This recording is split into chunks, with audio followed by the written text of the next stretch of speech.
আমরা অন্তর্বর্তী সরকারের কাছে আশা করেছিলাম তারা জুলাই গণহত্যার মতো লগি বইটা গণহত্যার বিচার কার্যক্রম শুরু করবে। আমরা আশা করেছিলাম তারা পিলখানা গণহত্যার বিচার কার্যক্রম শুরু করবে।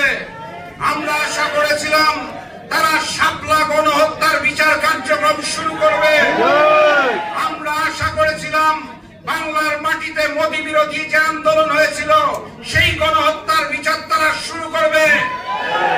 আমরা আশা করেছিলাম আল্লামা দেলোয়ার হোসেন সাঈদীর যে রায় দেওয়া হয়েছিল তারপরে বাংলার রাজপথে যে গণহত্যা হয়েছিল সেই গণহত্যার বিচার কার্যক্রম তারা শুরু করবে।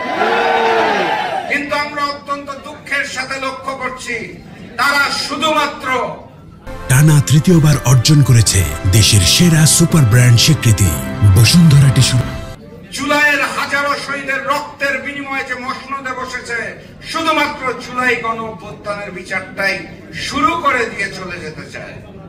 আমরা স্পষ্ট ভাষায় জানিয়ে দিতে চাই শুধুমাত্র জুলাইয়ে গণহত্যা হয় নাই, শুধুমাত্র জুলাইয়ে শহীদ পরিবাররা আত্মনাদ করছে না, বাকি সকল গণহত্যার বিচার বাংলার মাটিতে করতে হবে ইনশাআল্লাহ।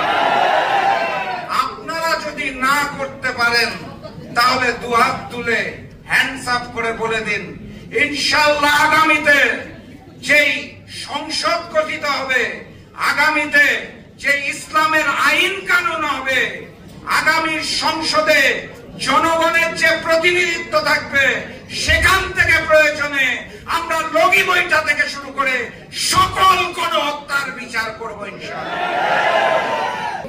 আগামীর বাংলাদেশ গড়ার চ্যালেঞ্জ আমরা সবাই দেখতে পাচ্ছি, বুঝতে পারছি, দেখেও না দেখার ভান করছি, বুঝেও না বুঝার ভান করছি।